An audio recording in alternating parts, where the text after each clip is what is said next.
Unlike the gentry who might steal your soul, the leprechaun prefers to break your spirit and leave you in ruin. You're going to steal my soul. Why would I want that? Well, because if you don't let us steal your soul, that little guy over there is going to break you mentally until you beg for mercy. Him? That guy? I'm telling you, man. Just Don't pulls do out it. like a cobbler's hammer. Well, first he breaks your kneecaps. Oh, my God.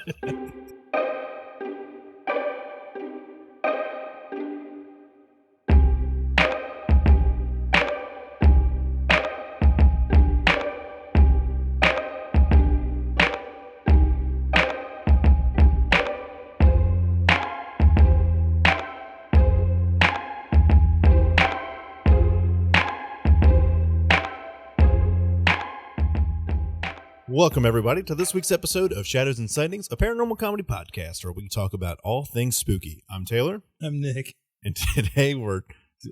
Come on, Nick. We're better than this. I'm better than this. Just kidding. Today we're talking... I don't even know what we're talking. Talking about good old-fashioned leprechauns. Huh? Oh, flustered. Flustered? We're taking a trip across the pond this week. We're leaving the comfy confines of the Appalachian Mountains and the east coast of America to talk some Irish folklore, Irish folk legends, whatever you want to call them, fae folk, leprechauns, that good stuff. Do you think they smoke black and milds? Like leprechauns? Like Why would they smoke black and milds? I'm thinking of not black and milds. I'm thinking of what's the Irish cream cigar? Eileen's Dream. Eileen's Dream. Yeah. Eileen's Dream. Do you think those are good. They are. They are tasty. They probably hate them. They're probably like Newports over there. Right. Yeah. I was like, fuck that. Get that shit out of here. Yeah. Right. It's like we had this conversation about Foster beer, Australia. Just being like, get this nasty shit out of here. This isn't real beer. I think that the Irish though would, beg to differ, Irish or Scots, about Guinness. Oh yeah, Guinness is awesome. That's like their Guinness is great. Everybody loves Guinness. Yeah, it's like their It's a lovely day for a Guinness. Yeah. No, but I'm excited though. The last couple episodes about the Appalachian Trail, they were great. And that was only like just scratching the surface.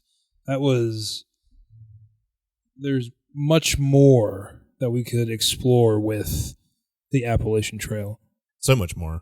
I mean, it's an iceberg, and we have Titanic that thing. We hit the top of it. And I guess we sunk. Did we sink? I hope not. I hope not. I think we did pretty good. Yeah. I think. If you're new to the show, this is how it goes. Yeah. We're winging it, but we're also bringing you good little nuggets of information. We were talking about it earlier. It's like the vibe we want this show to be is just two goofy dudes talking about sometimes serious stuff. But, I mean, how serious can the paranormal stuff really be? I mean, I guess depending on who you are, it can be really serious. If you got a poltergeist in your house. Yeah. So, like, guys, this is fucking real. Yeah, that's different. That's serious. Yeah, that's legit. That's a real world problem. But if you're like talking about taxes or whatever, get that shit out of here. Nobody cares about that. A poltergeist tax man. That would be fucking awful.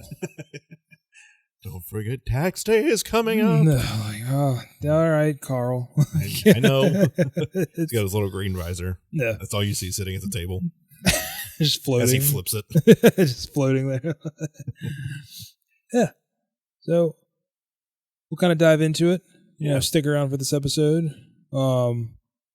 As always, you can find us on social media, on Facebook, Shadows and Sightings, a paranormal podcast, Instagram, Shadows and Sightings pod, or email shadowsandsightings@gmail.com.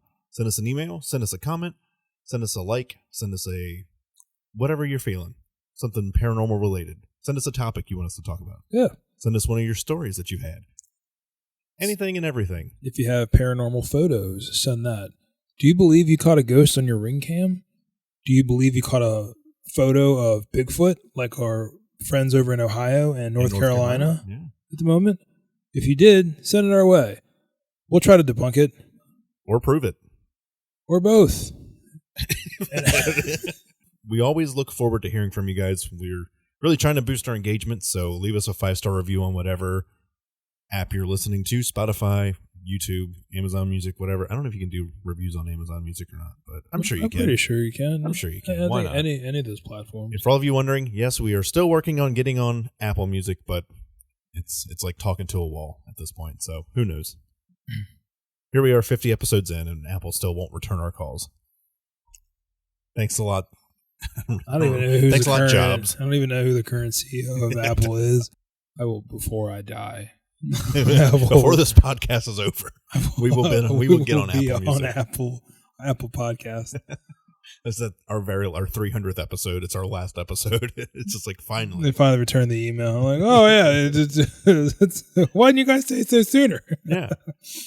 Yeah, we always looking forward to hearing from you guys. If we got any fans out there listening, take a screenshot of whatever you're listening to, send it to us, we'll post it on our stories and our socials. So let us know you're listening when this episode drops. Nick, it's almost St. Patrick's Day, buddy. Yeah. Anything special planned for you? Honestly, no. Probably not. It's a Tuesday this year, so it's kind of lame. Yeah, it's kind of the middle, early in the week. Nothing really going on. No. You probably won't even leave your house. Yeah. We're not like big, like St. Patty's Day, like people like I am. Yeah, you love some St. Patrick's Day. I love me some St. Patrick's Day. But no, for us, probably just chill at the house. Yeah, you got 2 kids and stuff. What more can you really do? Yeah. Send the little guy off to school in his green. Yeah. Call it a day. Mm-hmm. I don't know. Well, we'll see what's going on. If there might be something, going around town, but like I said, do something with the little ones. Do something with the little ones and then kind of go from there. You, buddy? Like a yearly tradition at this point to go down to the Guinness Brewery in Baltimore. Oh, really? Yeah, I mean, it's a fun time. They got live music and bands all day, and it's good food, and all you can drink Guinness. It's still on my bucket list to go check that place out. Let's go sometime, man. It's should go for my birthday. It's not that far away. It's like an hour away from here. Yeah, should go for my birthday. Got great food. Their ketchup there is amazing. What makes it amazing? I don't know. I know they put a little bit of Old Bay in it, but it's not like, it's just because it's Maryland, you got to put Old Bay in everything. It's not that. It's fancier than that. But it's got that little hint of Old Bay. It's Old Bay. Old Bayou. It's Old BAE. Old Bay. But it's so good. Like, I don't know what they do to it, but And they got a brunch burger. It's got like fried eggs and bacon and stuff on top, and so good. I mean, you had me at hey, but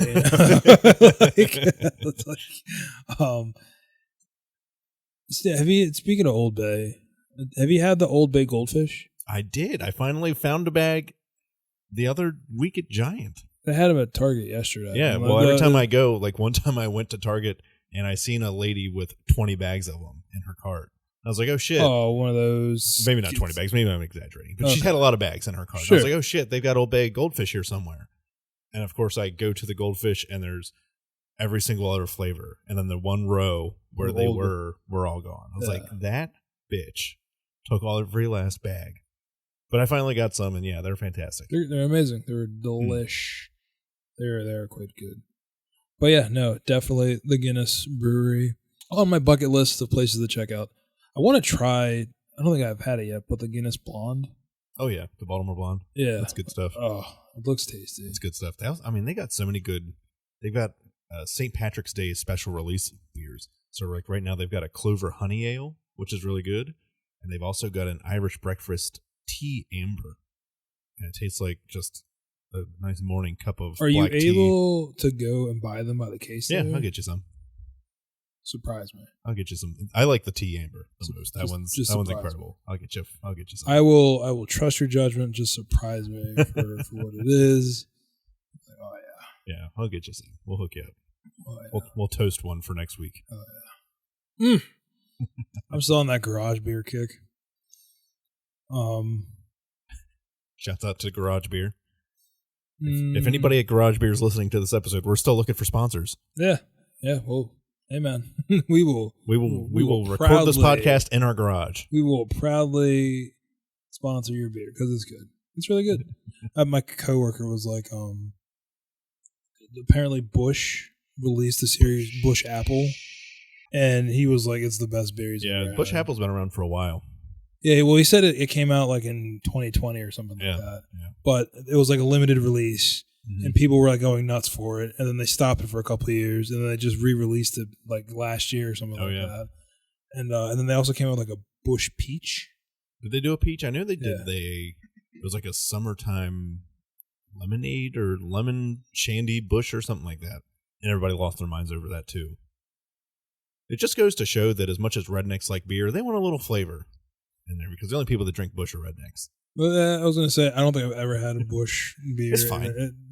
I would imagine it's like right up there with like Keystone Light. Well, it's brewed by the Coors Company, so it's literally just Coors Light in a different package. In a different can? Yeah. Just paying for the name, man.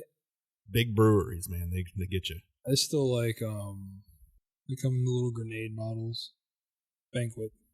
The little grenade. I was like, what the fuck is a grenade they're bottle? like the little chode. The little chode bottles. Little chode bottles. Oh, man. I do love me a Coors Banquet. A Coors Banquet. It's just, it's delicious. The Buffalo Wild Wings at Hanover has it on tap. I was like, Oh, man. Yeah. I might get some on Friday. Fiending for a Coors Banquet. A nice cold banquet. Coors, if you're listening. But seriously, thanks everybody for joining in on this week's episode. Always happy to be talking all things spooky with my buddy Nick. Speaking of my buddy Nick, what do you got this week for your Cryptid Corner? Good old-fashioned Bigfoot strikes again, He's folks. back in the news. Back in the news. So for this week on the Cryptid Corner, we have a report of, well, I guess multiple reports. So there have been high credibility reports of Bigfoot sightings in a cluster locations in Ohio. Bigfoot investigators are on high alert over what they are calling an unprecedented cluster of activity in Portage County, Ohio. In a report published on Monday, there were 5 separate high credibility accounts of Bigfoot sightings over a 96-hour period within the same region. The Bigfoot reports have stretched from Mantua to Windham, with many submitted directly to the Bigfoot Society. The Bigfoot Mapping Project has also been documenting the reports. According to a timeline of events shared by the Bigfoot Society on March 6th, a local researcher in Mantua Center observed, quote, a 9-foot-tall brown male standing 120 yards away near SR 44. Also known as an NFL linebacker. Yeah, it was probably Ray Lewis. The creature displayed high situational awareness and retreated at high speed once it realized it was being watched. The second witness in the same area reported an 8-foot figure with long arms and dark brown hair on March 7th. Before a forest hush, complete silence, he apparently heard deep, vibrating grunts and heavy rhythmic footfall. The witness found oversized muddy footprints at the location as tangible proof. Fast forward to March 9th, witnesses in Ohio filed 3 more separate Bigfoot reports. A hiker near Garrettsville came upon an 8-foot black-furred Sasquatch at around 10:20 a.m. Startled, the witness left the location right away. No, fuck this. He stumbled upon a black-furred Sasquatch? Yeah. Is that what you said? Yeah, that's what they have a name for the specific species of Sasquatch. Yeah, it's an 8-foot black-furred Sasquatch. I like he just nonchalantly just ran into it. I was like, oh, whoa. All right, I'm going to leave. He went for a morning jog and just turned the corner, and there he is just sitting there. Just sunbathing his butthole. Bleaching his asshole. Oh. Hey. Whoa. Did not expect this. I'm just gonna skedaddle out of here. Around 11:47 a.m. at the Headwaters Trail near Hankey Road, witnesses said, dude, Ohio's got some wild names, dude. Yeah. You're going to go down to the Hankey Road and do the hanky-panky? Yeah, right? Like, witnesses said they were face-to-face with a 10-foot figure. I like how his height keeps adjusting, too. One he's bent over and one he's standing straight up. One he's brown-skinned, one he's black-furred, one he's 8 feet and a 10-footer. And they were face-to-face with a 10-foot figure for about 15 seconds. They observed 2 important biological characteristics: a stilt-like stride and a shoulder pivot. turning the entire torso to gaze rather than just the neck. There was a strong musky smell. Ew. Then in Windham, Musty Ohio, or musky? Musky. Musky? Well, musk is all right. I guess, yeah. But when I think of Bigfoot musk, I'm thinking like... That's not going to advertise well. Yeah, right. Like, unless it's Dr. Squatch, and in which case maybe they'll... But what if it's not? What if it's like Sex Panther number 9 and, it smells like Bigfoot's dick, Like, it smells like pine trees and patchouli. Yeah, right. It's like, then in Windham, Ohio, at around 6 p.m., a homeowner observed a 6-foot brown... Okay, so now we got 6 feet, 8 feet, 10 feet. A 6-foot brown figure running with an incredibly long stride at a dead end near the wood line. Stunned, the witness, a longtime skeptic, said, "I know what I saw, but I don't know what I saw." Then, based on these coordinates... I want that on a t-shirt. I don't want to cut you off, but that... I don't know what I saw, but I know what I saw. I know what I saw, but I don't know what I saw. I need that on a t-shirt. Yeah. That should be a bumper sticker. That'll be a Shadows and Sightings bumper sticker. Yeah. Based on these coordinates, the subjects appear to be using the Headwaters Trail Greenbelt as a primary travel corridor, written by the Bigfoot Society.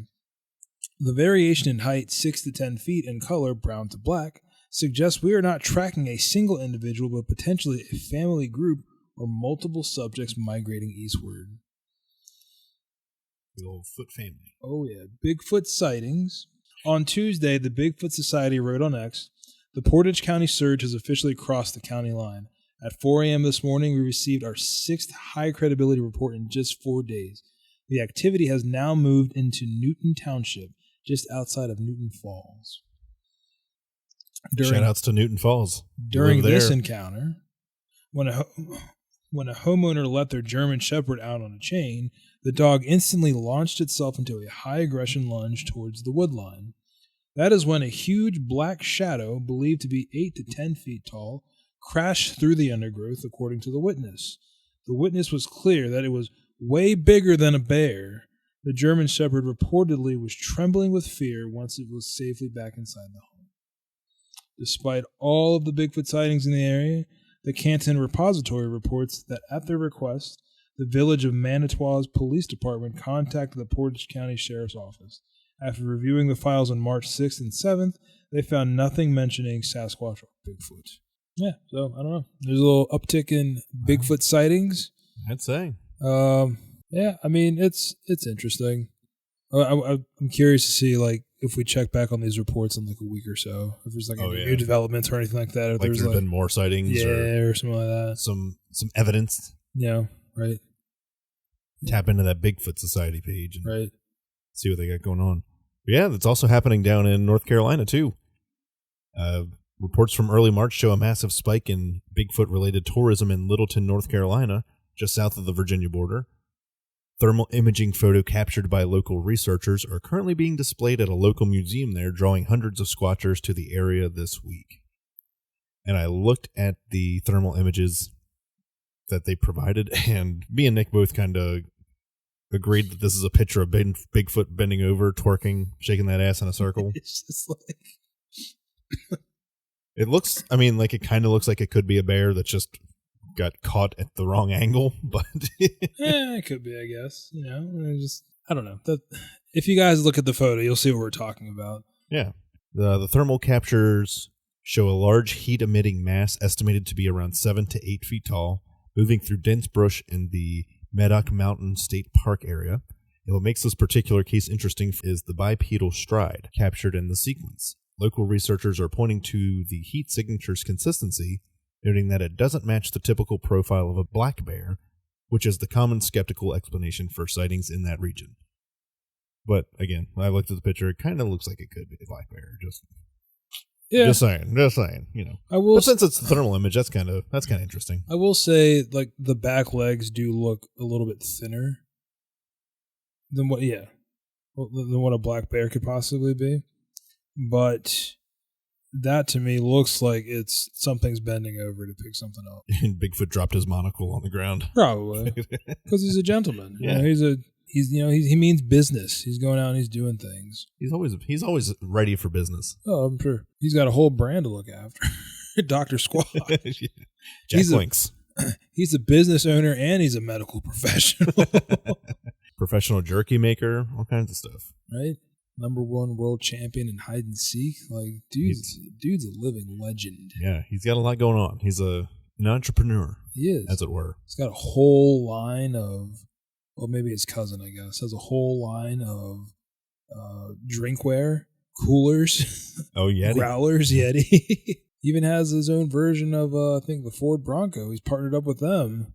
Is there a Bigfoot version of a Ford Bronco? It's either Ford, the Bronco, or one of the Jeep. It might be the Jeep, the Gladiator. Yeah. But there's like a Bigfoot edition. Yeah. And yeah.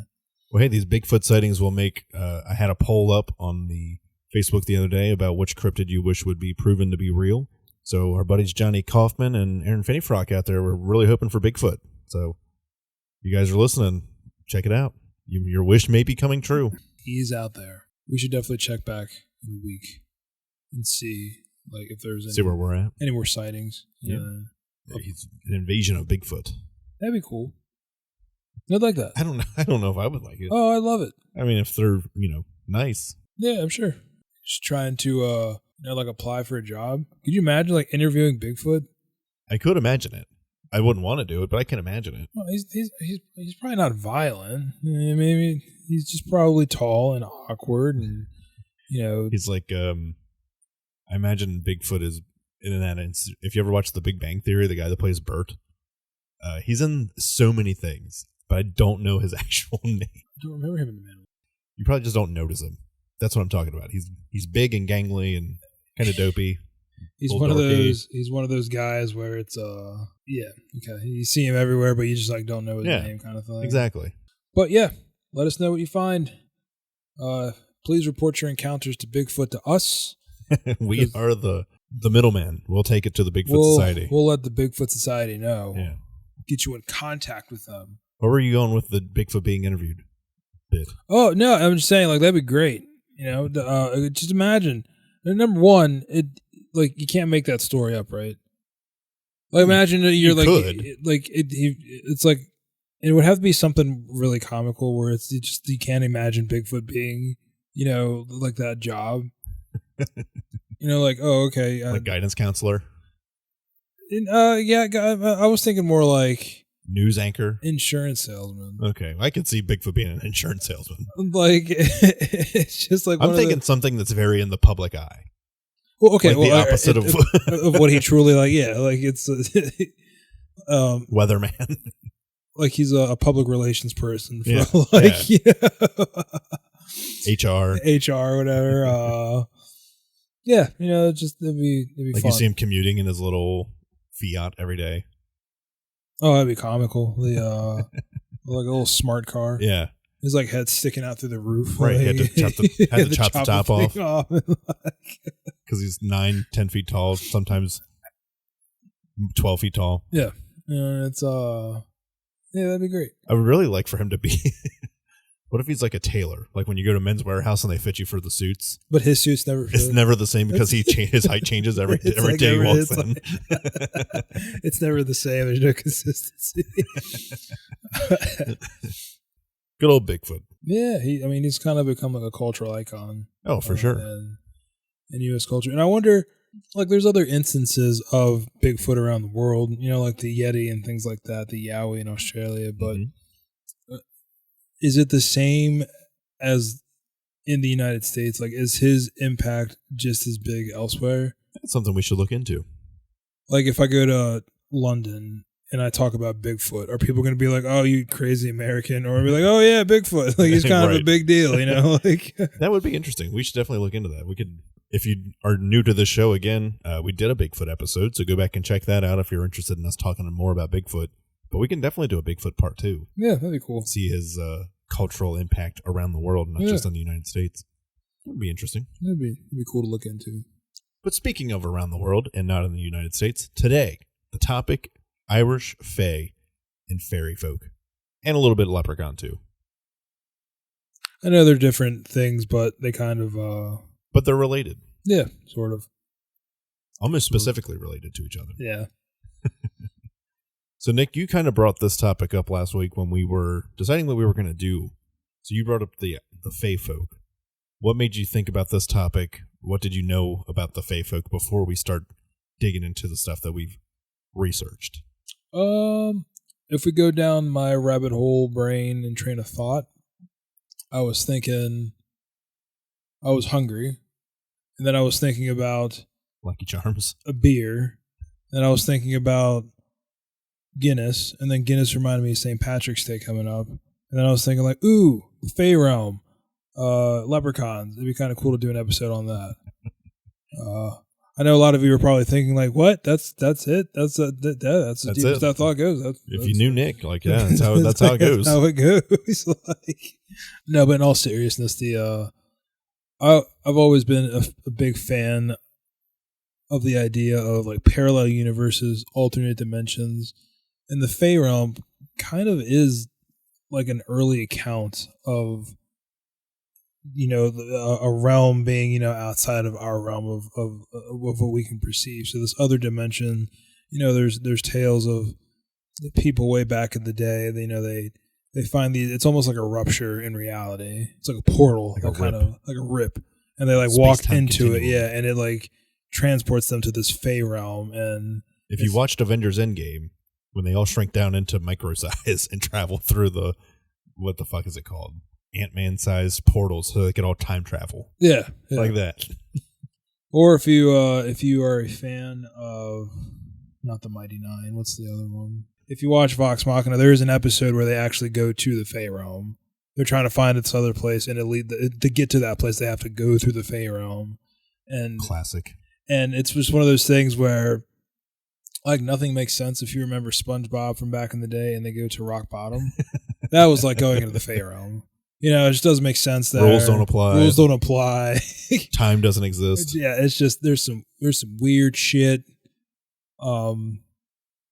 Yeah. So that's I'm really interested to see what we can uncover this episode. Yeah. So I guess we'll start at the beginning, more or less. In Irish tradition, it is considered bad luck to even speak the names of the good people. That's what they're referring to. The fairies are generally referred to as the good people.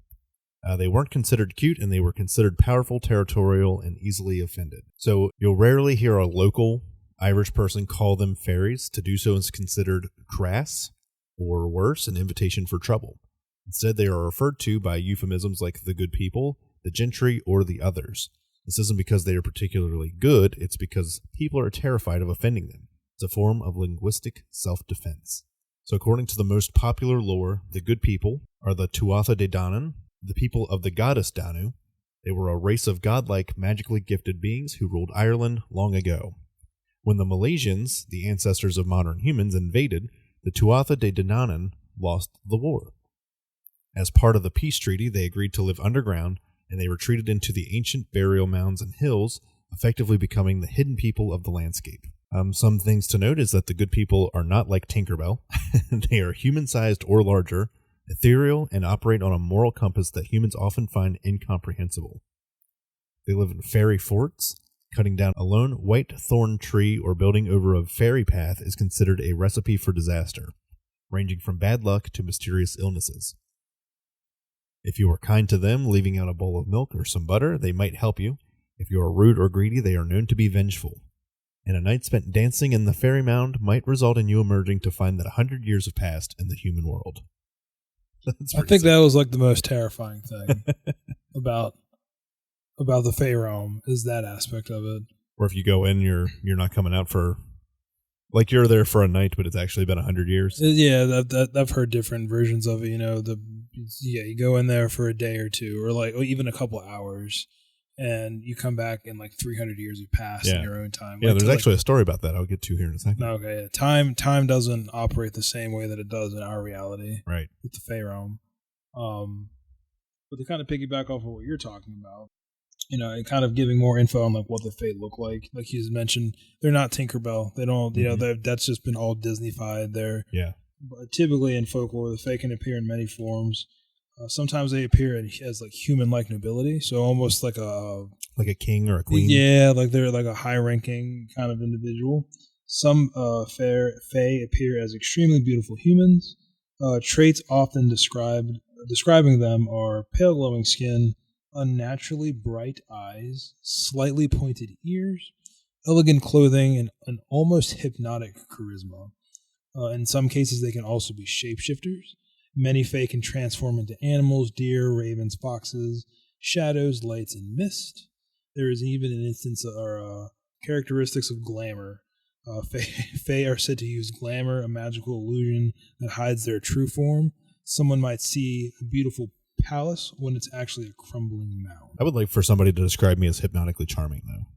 Yeah, that'd be cool. That'd be great. Like, I don't know, who's like a hypnotically charming individual? Like current day or current day. Like Henry Cavill? It's so funny that I was thinking that as soon as you said it. Yeah, I was like, that's the answer for every question. Yeah, every question. Like, who's who do you want to spend the day with? Henry Cavill. Who do you not want to spend the day with? Also Henry Cavill. Because I do every day. Because it doesn't make sense. It doesn't have to make sense. Anyways, Henry Cavill might be a fae. Oh, I'm thoroughly convinced. Yeah, there's no question. Also in folklore, within Fae society, there is a hierarchy that should be noted. Fae society is divided into powerful courts. Probably going to butcher this, but the Seelie court. These Fae are considered more benevolent, though still dangerous. Their traits include often helping respectful humans. They enjoy music, poetry, and beauty, and they typically reward kindness. But even Seelie Fae can be cruel if offended. Then you have the Unseelie court. These Fae are darker and more chaotic. Their traits typically involve attacking humans, causing illness or madness, and traveling in terrifying groups. You can imagine like an angry mob. An angry mob of Fae people. Yeah. It's coming after you. Yeah. But they don't, it's not because weapons. You accidentally like slipped and fell on top of their house. He probably just like sneezed in their direction. And, like, you sneezed on the tree they live in. Yeah, right. Like, my ancestors are buried in that tree. But the I would imagine that they wouldn't like beat you with like actual weapons. They would just find random things to beat you with. Just like rolled up newspapers and just like beat the shit. Find a wooden clog on the side of the road and just start beating the shit out of you with a clog. It's got to be an Irish thing. Yeah, it's like shove a shillelagh up your ass. Oh my God. These guys are brutal. Oh yeah, like they don't stop. Yeah, they don't. There's zero fucks given with these guys. They are sometimes linked to something called the Wild Hunt. Oh, we've talked about the Wild Hunt. We just haven't released that episode. That's going to be a special. It's going to be a special episode at some point. Oh, I guess we did. Yeah, no, we didn't. Yeah, no. The Wild Hunt, for those of you that are unaware, is one of the creepiest Fae legends. Just as a I guess it doesn't matter because we never released it. It's a recap that recaps an episode that we will release one day. Yeah, eventually. It's going to be like the Lost episode. We'll probably release that sometime like mid. It's like going to be a Christmas in July episode. Yeah, kind of sort of that. Because we recorded it back in Christmas time and then things got crazy and I never got around to editing it. But either way. That's all good. For those of you that don't know what this is, the Wild Hunt is one of the creepiest Fae legends. It describes a spectral army of Fae riders that travels across the sky during storms or certain nights. Often led by Odin. Mm-hmm. Witnesses in the folklore claim they hear horns and hounds, they see glowing riders in the sky, and experience terrifying winds. Seeing the Wild Hunt could mean death, abduction, or being forced to join the hunt.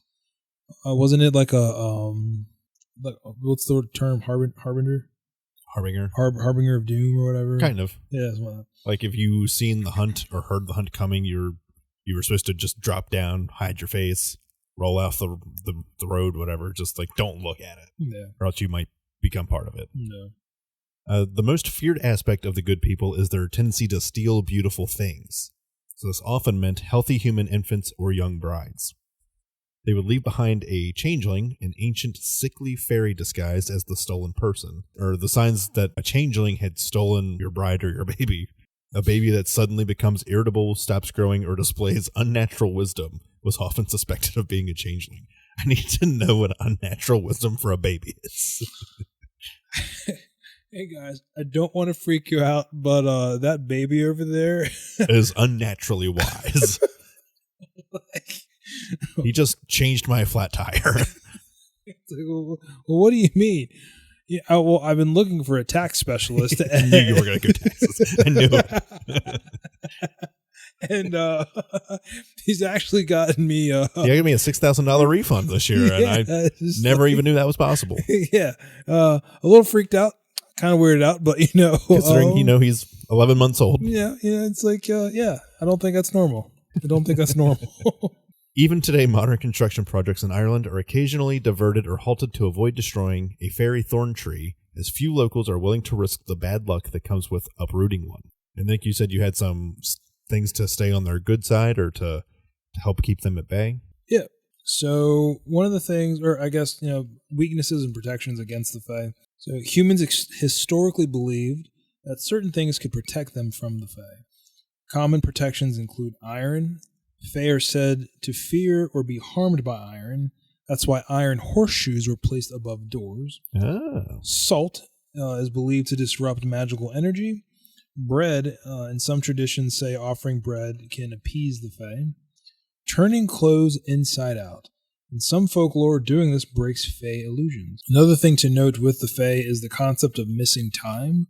A reoccurring element in fairy encounters is missing time. Stories often describe a person entering the woods, meeting strange beings, experiencing music and celebration, then returning home to discover years have passed. This theme appears in hundreds of European stories. It's actually a pretty common theme across the board. In a lot of there's stories in the Bible of the dude going to like an olive forest or whatever and coming out and it's been like years have passed or whatever, and it's just so that whole entire thing is it's not just limited to the Fae. Modern interpretations of the Fae. Some paranormal researchers think that Fae legends may relate to interdimensional entities, ancient spirits tied to nature, alien encounters interpreted through folklore, which would give the credence to the missing time phenomenon. Oh yeah, nice tie into last week's episode. Interesting Fae encounters often include, like you previously mentioned, bright lights, telepathic communication, paralysis, and missing time. All themes of the Benny and Barney Hill abduction, often associated with alien abduction. Some strange and historical accounts regarding the Fae, fairy music. Many Irish stories describe travelers hearing beautiful music in the woods.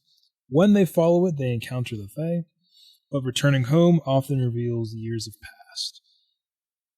Fairy doctors is a thing. Up until the early 1900s in Ireland, some people visited fairy doctors. These were folk healers believed to communicate with the Fae, remove fairy curses, and retrieve stolen children. A traditional Irish warning says, "We call them the fair folk, not because they are fair, but because we fear to call them anything else." And like Taylor had mentioned earlier in this episode, people historically avoided insulting the Fae because it was believed that they could hear you. They're always listening. They're like the government. I don't know. So what do you think? What if the Fae weren't actually mythical creatures, but an ancient species that learned to stay hidden? Yeah, I mean, that's certainly one way to look at it. Like I had mentioned at the top, there was a belief that they were the original species that walked the earth until our species came along.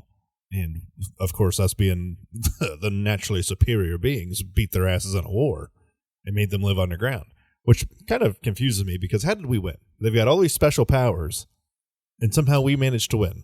Now that you say that, I forget the name of it, but there was a movie that I watched semi-recently, and essentially that was the plot of the movie. Yeah, it's this person, and she gets sent to this like location. It's like a retreat in the middle of the woods somewhere. And like she has one job. It's like you just have to stare outside, and just observe what you see. And no matter what happens, don't ever open the door. And essentially they were like these changelings out there that were trying to like get inside. And there's like a whole like plot twist at the end. But yeah, that's what it kind of turns out to be. It's like fairies living underground. Oh, that's creepy. And they're trying to like emerge, right. But they were driven down underground years ago by humans and all that. Mm-hmm. So it's pretty. I forget what that movie was called. And all across Ireland, there are thousands of circular earthworks known as raths. While archaeologists say that they are Iron Age farmsteads, folklore insists that they are the homes of the good people. To this day, many farmers will plow around a fairy fort rather than through it. There are countless stories from the 20th and even 21st centuries of people who destroyed a fort and suffered a string of unlucky accidents, financial ruin, or sudden illness. The hawthorn or whitethorn tree is the most sacred plant in the lore, and a lone hawthorn sitting in the middle of a field is considered a fairy tree. In 1999, a major motorway, the M18 in County Clare, had to be rerouted at the cost of thousands of euros because a local folklorist warned that destroying a specific hawthorn would cause accidents and deaths for the motorists. The tree still stands in the median today. You might still see hawthorn trees decorated with ribbons and rags. Those are called cludy wells, where people leave offering to the good people in exchange for healing. The good people were often blamed for the appearance of a fetch. A fetch is an exact supernatural double of a living person. I mean, yeah, I can't remember like the name of it because it's like a psychological like horror kind of thing. Okay, but that's essentially what it was. Okay. Like the plot twist at the end is like, oh shit, she's like the fairy, she's the fae, yeah, okay. And like. If you see your own fetch in the morning, which would be fucking terrifying to me, it's said to be a sign of long life. However, if you see it in the evening or at night, it is a certain omen of your impending death. Some believe a fetch is actually a member of the good people practicing to take your place as a changeling. It's gonna bug me now. Like, we should watch because it was actually like a really good movie. Yeah, I'm down. So there is an island to the west called the Land of the Young where the good people reside, and it is a place where no one grows old and there is no sorrow. It's like the West. Lord of the Rings. Lord of the Rings, yeah. The Undying Lands. Yeah. Humans are occasionally invited there by a beautiful woman on a white horse. This sounds very Tolkien-esque, so maybe he got that from this. The catch is that time moves differently. A few weeks there could be 300 years in Ireland, and if you return and your feet touch Irish soil, those 300 years catch up to you instantly, turning you into dust. You're telling me. So I go to this magical place.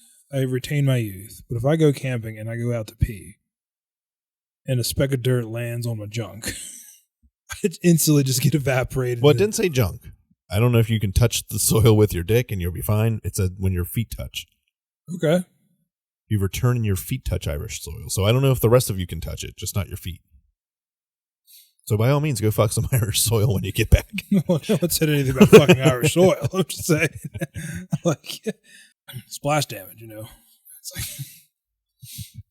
And then I think we kind of touched on this, the thin places. In Irish tradition, certain locations are called thin places, and these are spots where the veil between our world and the world of the good people is exceptionally translucent. Of course, Halloween is one of those examples where the veil is thin, so when the mounds open up and the good people and the restless dead can walk freely among us, there are traditionally Irish customs involved wearing masks to hide you from the good people so that they wouldn't recognize you and take you back to their mounds.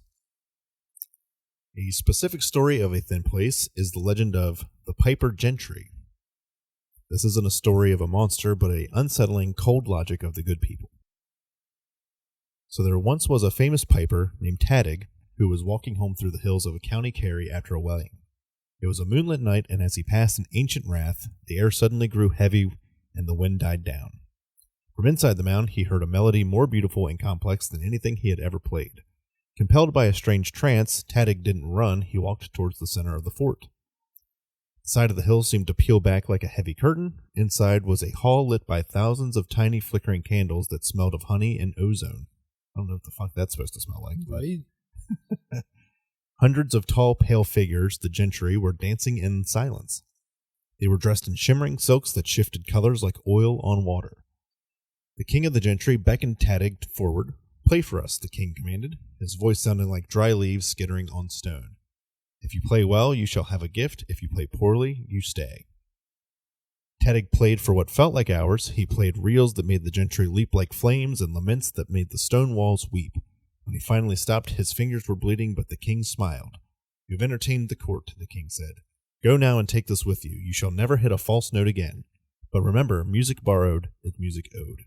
This sounds very Devil Went Down to Georgia. Oh, yeah. Yeah. Tadig stepped out of the mound and blinked. The sun was rising over the Atlantic. He walked back to his village, but everything looked different. The thatched roofs were gone, replaced by slate.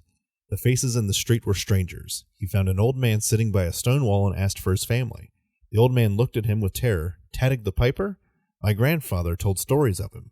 He vanished into the hills 80 years ago this very night.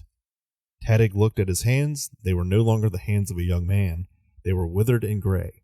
As he dropped his pipes, they crumbled into dust, for they too had been borrowed from the other side. Interesting.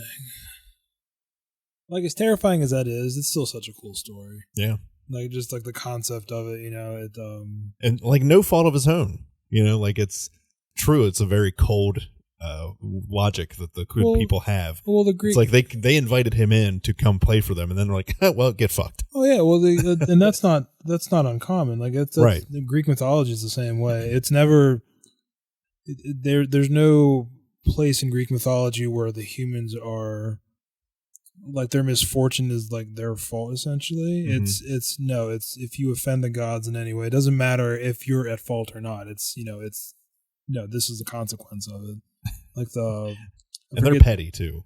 Oh yeah, I forget the name of the dude. It was the hunter who he's out in the forest or whatever with his dogs, and he comes across one of the Greek goddesses and all of her nymphs, and she's bathing, and he's like kind of being a peeping tom, but like he just kind of he like accidentally sees her. He stumbled upon them or whatever, and then of course she like curses him and turns him into a deer. And then gets his dogs like sick on him, and like the dogs like maul him alive or whatever. And it's just like you're out here bathing in the middle of the woods. I mean, come on now.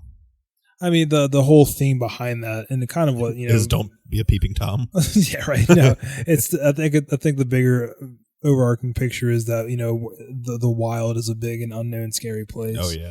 And there's just like this allure to it that. So we're gonna shift gears here a little bit and start wrapping this episode up, but we can't talk about Irish folklore around St. Patrick's Day without talking about the leprechaun. He's like an Irish OG. He is. In Irish lore, there is a relationship between the good people and the leprechauns, and it's essentially one of aristocracy versus the working class. So while modern pop culture has turned leprechauns into the mascot of Ireland, traditional folklore places them on a much lower rung of the supernatural ladder. Many folklorists categorize leprechauns as a solitary fairy rather than a trooping fairy. One theory is that leprechauns are the diminished descendants of the Tuatha De Danann. While the high-ranking gentry retained their height, beauty, and grace, the leprechaun became stunted and solitary, retreating into the shadows to focus on a craft rather than a courtly life. They are often described as the shoemakers for the good people. Because the gentry love to dance at their midnight revels, they wear through their shoes at an impossible rate, and the leprechaun is the one stuck doing the repairs. This poor little guy. I bet you he's a mean cobbler, though. Oh, yeah, that's exactly what he is. Yeah, I bet you he'll like you ever seen those videos of like those Italian cobblers where they're just making Italian loafers, and it's like they've been doing that only for 30 years. And the shoes are like, they're crisp. Of course they are. It's like crisp. It's like So while the good people are social, they travel in troops, and they hold great feasts and wage wars, the leprechaun is a notorious loner. The leprechaun generally avoids the high drama of the gentry, and he is a cranky uncle of the fairy world. Obsessively protective of his wealth and his peace and quiet. See, that's why I said he's like the hobbits of... Yeah, okay. Tolkien had to have gotten some inspiration from this. I'm sure, yeah, Bilbo was a leprechaun. Oh, yeah, absolutely. Because the gentry are ethereal and care little for human currency, they often entrust their earthly treasures, like gold coins found in the ruins of human civilizations, to the leprechauns, who are more grounded and practical. This is why the leprechaun is the one with the pot of gold. Bet you didn't know that. Did not know that. Learn something new every day. Some scholars believe the name leprechaun actually stems from Luck Cromain, little stooping luck. I think Lugh is luck, right? Just spelled differently. Luck? Maybe. Luke. Anyways, that was one of the most powerful kings in the Tuatha De Danann, a master of all crafts. As the old gods were forgotten and shrunk in the collective memory of the people, the mighty high king Luck may have been demoted in the folklore until he became the tiny, humble cobbler we know today. Leprechauns don't have a queen or a king, unlike the gentry who have kings and queens in their courts, as Nick had mentioned. He is his own master, albeit one bound by his contract to keep the gentry shoes in good repair. And before the 20th century, leprechauns were almost always described as wearing red coats, not green. The shift to green was later developed to align more with the St. Patrick's Day commercialism. The red was that one I had never heard before. That how they typically would wear red. Mm-hmm. That was something new to me. I didn't know that. Yeah. Interesting enough.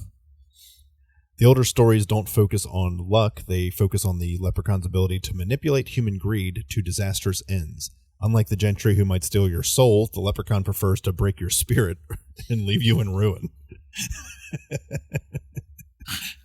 Unlike the gentry who might steal your soul, the leprechaun prefers to break your spirit and leave you in ruin.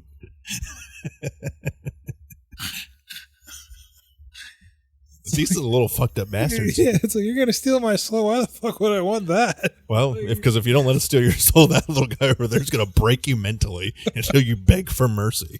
Him? That guy? I'm telling you, man. Just don't pulls do out it. like a cobbler's hammer.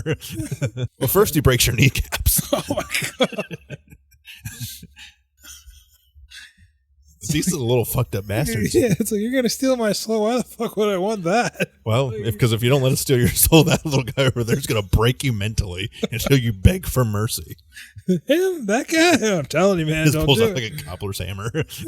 Well, first he breaks your kneecaps. Oh, my God. And then he goes after your willpower. Well, what's he going to do?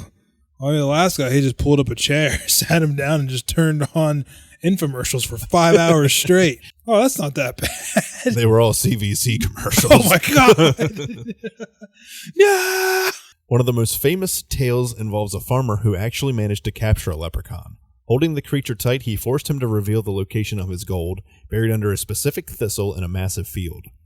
Having no shovel, the farmer tied a bright red garter to the thistle so he could recognize it, then made the leprechaun promise not to remove the ribbon while he ran home for a tool.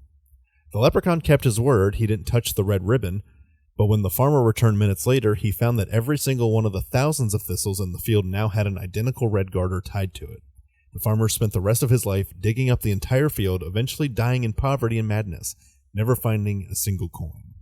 Well, there's people that are out there. I mean, at some point you got to stop, right? Like, well, I feel like there's people that have dedicated their entire lives, so I'm going to find this one. Oh, yeah, probably. Back in the day. I mean, even modern day, it's like gamblers that go to the casinos. Oh, like, sure. I'm going to hit it big one of these days, and they just keep spending more money. In some regions, it was believed that if you caught a leprechaun and let him go without getting a wish, he would fix you with a dead stare. This was said to cause the blight on a man's farm. Cows would stop giving milk, and the potatoes would rot in the ground. The leprechaun wasn't just a cobbler, he was a master of glamour, the ability to make you see what isn't there. It's kind of crazy that if you didn't get your wish from a leprechaun, he would blight your household. Yeah, right? That's again, like, it's one of those situations where you're kind of the victim, but like... Yeah, it's like, oh, no, I caught you. No, but then I don't need anything. Just get on out of here. And he's like, oh, you're gonna let me go? It reminds me, there's this new wrestler in WWE, and this is a little bit off topic, but oh my goodness, he's my new favorite thing. His name's Danhausen. But he has like this white, he looks like a gremlin or a ghoul from like a 1920s horror movie, and that's basically his whole gimmick. Yeah. He's like, oh, you want something bad happen to me? Well, guess what? You are cursed. And then something just very inconvenient. Like, it not even, we'll just have it to another wrestler, and it's hilarious. It's the best thing. And this is what he reminds me of. Just like an anvil just fall. Like, Jesus Christ. It's like, ooh, that was intended for you. That was a little more than what I was expecting to happen. I was thinking like a flat tire, maybe. Yeah. All right, and then fast forwarding, the modern image of the leprechaun is a product of a Victorian-era romanticism in 20th century American marketing. In the original texts, such as those collected by Samuel Lover in the 1830s, leprechauns were almost exclusively described wearing red square-cut coats, often laced with gold, and cocked hats.